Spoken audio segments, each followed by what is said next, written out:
You can do it, Sam.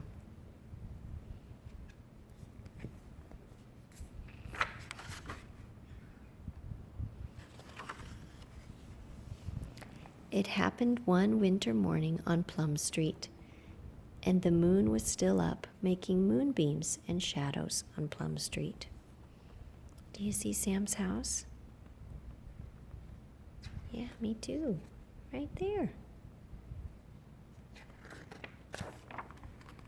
In the little white house, Mrs. Bear and Sam were baking cakes. They stirred with big spoons, swirling and tasting batter. We do that sometimes, Lulu, don't we? They peeked in the oven at 2 rows of cakes, golden brown cakes for their friends on Plum Street. "Come on, cakes," whispered Sam. "I can't wait, I can't wait, I can't wait."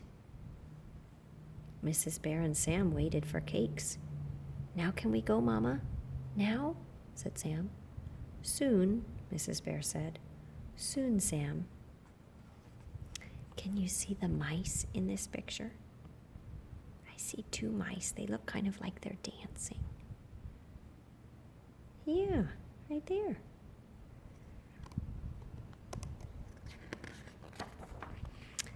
They waited and waited, and then at last, Mrs. Bear sniffed the air with her nose in the air and said, "I believe our cakes are ready." Must have smelled good, don't you think? Mrs. Bear and Sam counted cakes, and there were 12. They tucked them in bags, and there were 12 red bags.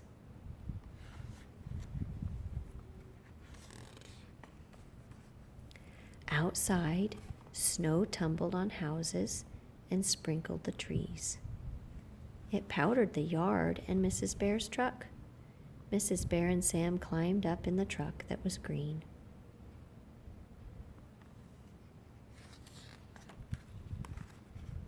They bumped along in the early light, just the 2 of them on Plum Street, uphill and down, up and down, to the very end of Plum Street.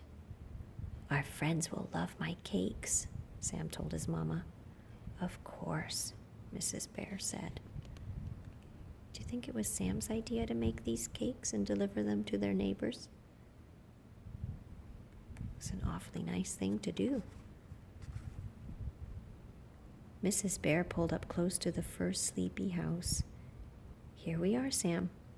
I'll wait for you. I'll wait here, and you take the cake." "All by myself?" whispered Sam. "Go, go, go." Mrs. Bear put her arm around Sam. "You can do it, Sam." And off he went, all by himself, in new snow, all by himself, waving a red bag and waving to Mrs. Bear, all by himself, taking cake to their friends. Sam left the red bag at the door. The sign on the bag said, "A tasty surprise." Then he ran back to the truck where his mama was waiting.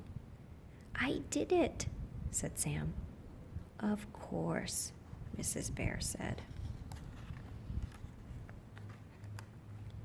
Mrs. Bear and Sam bumped along, just the 2 of them, uphill and down, up and down. At each sleepy house, Mrs. Bear stopped the truck. She put her arm around Sam. "Here I go," whispered Sam.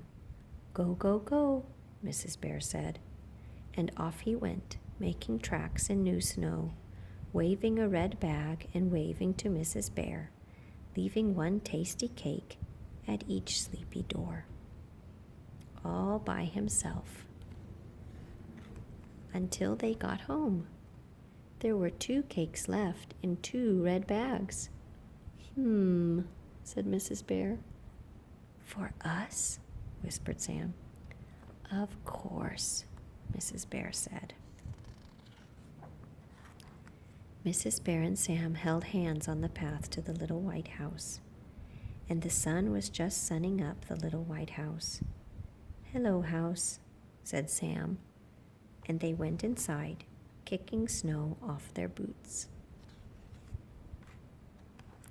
Mrs. Bear poured cocoa in cups, and they wriggled their toes in fat socks, enjoying their cakes with cocoa.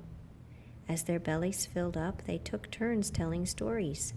Stories about a bear called Sam who takes cakes all by himself to his friends, and they all love his cakes so much. And that's what happened one winter morning on Plum Street.